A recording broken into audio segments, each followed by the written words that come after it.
Masukkan juga tema kritikan tentang Polri. Jadi masyarakat silahkan mau berekspresi, berpersepsi tentang Polri positif boleh, karena itu tentunya akan menjadi motivasi buat kami. Negatif juga boleh, karena itu tentunya akan menjadi bagian untuk kami merefleksi, berintrospeksi untuk merubah agar bisa menjadi lebih baik sesuai dengan harapan. Masukkan juga tema kritikan tentang Polri.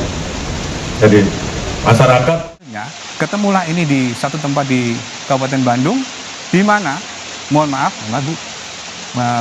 bapaknya Peggy itu memperkenalkan Peggy di tempat kosnya dia bukan sebagai Peggy, tapi sebagai Robi, yang dibilang adalah keponakan dia.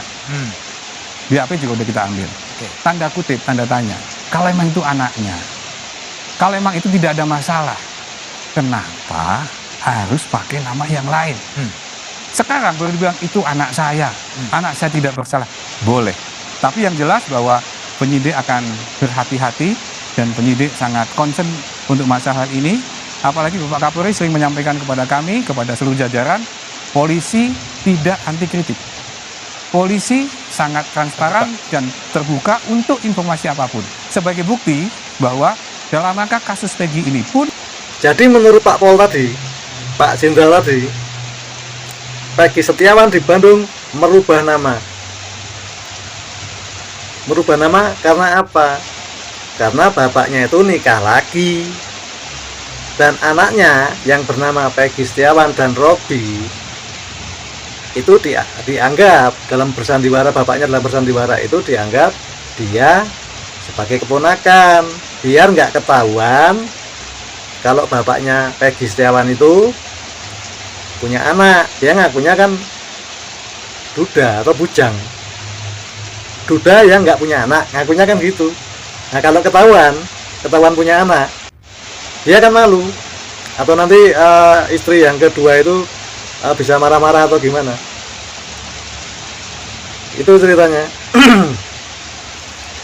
Jadi nggak ada hubungannya dengan merubah nama, berganti nama. Mau KTP-nya aja masih Peggy Setiawan. Yang namanya merubah nama, merubah identitas, itu ya KTP-nya ganti nama.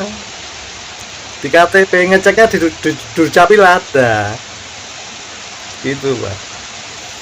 Jadi ya nggak asal-asalan juga. Untuk menentukan tersangka itu ya nggak bisa ngawur seperti itu. Bukannya Anda sebagai, maaf kata ya, Anda sebagai penyidik terus merasa menang sendiri, bisa asal tangkap, masalah bukti belakangan nggak bisa.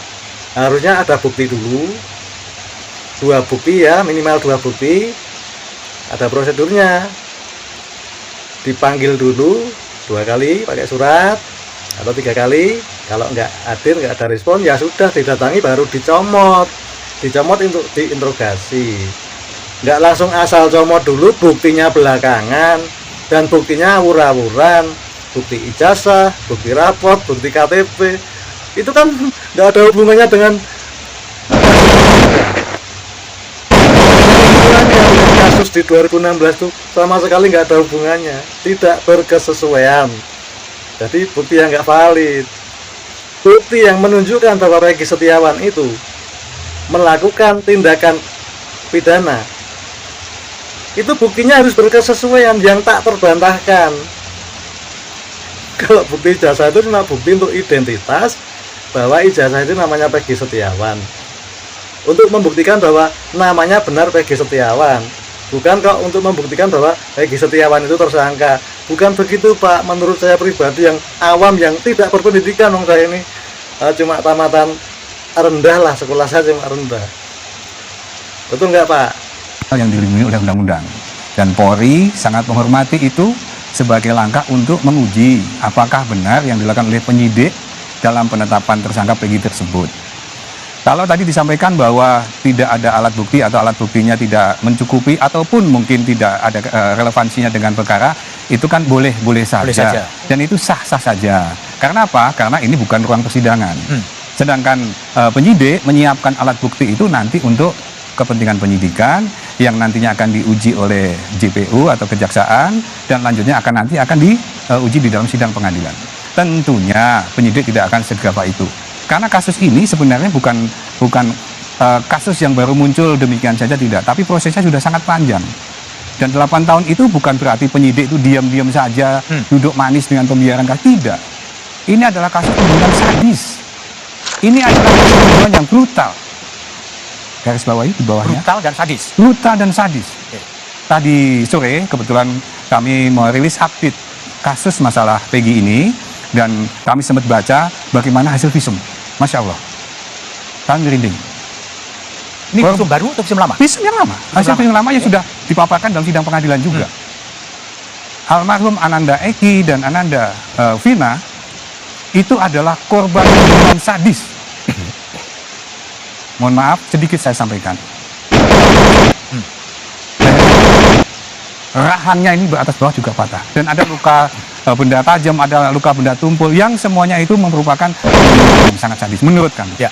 Maka hati nurani kita paling dalam adalah tentunya kita akan memberikan ruang dan porsi yang sama. Silahkan para pembela dari tersangka, itu haknya. Tapi di sisi yang lainnya, marilah kita hormati trauma psikologis dari para keluarga korban. Nanti Mas Indra bisa lebih jelas menyampaikan bagaimana sih trauma psikologis itu dengan adanya peristiwa tersebut. Dan kalau dibilang bahwa alat bukti kurang, ini sedikit saya buka sedikit lah. Sebenarnya saya nggak pengen membuka-buka masalah kayak gini karena lebih cenderung ke pengadilan sebenarnya. Ini contohnya. Ini adalah foto Peggy tahun 2016. Oke.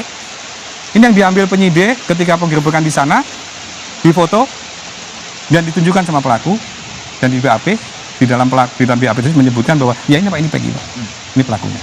Ini sebagai contoh bahwa penyidik tidak asal-asalan untuk menetapkan siapa yang akan menjadi tersangka. Dan prosesnya sangat panjang. Dari mulai siapa sih yang punya nama Peggy di dalam browsing ataupun dalam hasil penyelidikan Polri. Ada 7